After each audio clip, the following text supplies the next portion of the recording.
শ্যামলীকে বাঁচিয়ে তুলতে এবার অগ্নি পরীক্ষা দিতে রাজি হয়ে গেল অনিকেত। হ্যাঁ বন্ধুরা, এমনটাই দেখা যাবে। তাই সম্পূর্ণ জানতে ভিডিওটিতে লাইক দিয়ে চ্যানেলটি সাবস্ক্রাইব করে দেখতে থাকুন।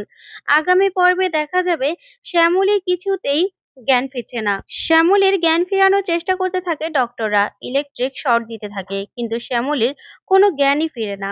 তখনই অনিকেত বাইরে থেকে কান্না করতে থাকে আর বলতে থাকে, শ্যামলী ফিরে আসুন, আপনাকে যে ফিরতেই হবে, আমার জন্য হলেও আপনাকে ফিরতে হবে। প্লিজ ফিরে আসুন, না হলে যে আমি নিজেকে কোনোদিনও ক্ষমা করতে পারবো না।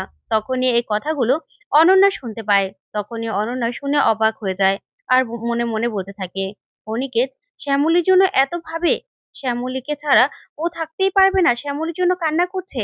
কেন করছে এরকম? কেন করছে? ওদের মধ্যে তো শুধুমাত্র বন্ধুত্ব। একজন বন্ধুর জন্য আরেকজন বন্ধুকে এরকম করতে পারে?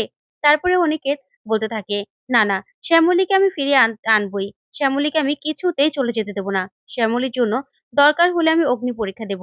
তারপরেও শ্যামলীকে আমি ফিরিয়ে আনবই। শ্যামলী আমার জন্য কত কিছু করেছে, অনেক কিছু করেছে।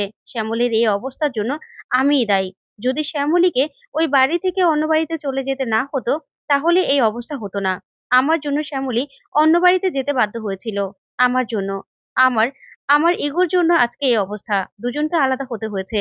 তখনই এই কথাগুলো অনন্যা শুনে পুরো অবাক হয়ে অন্যের দিকে তাকিয়ে থাকে। তো বন্ধুরা, আজকের আপডেটটি কেমন লাগলো কমেন্ট করে জানাবেন।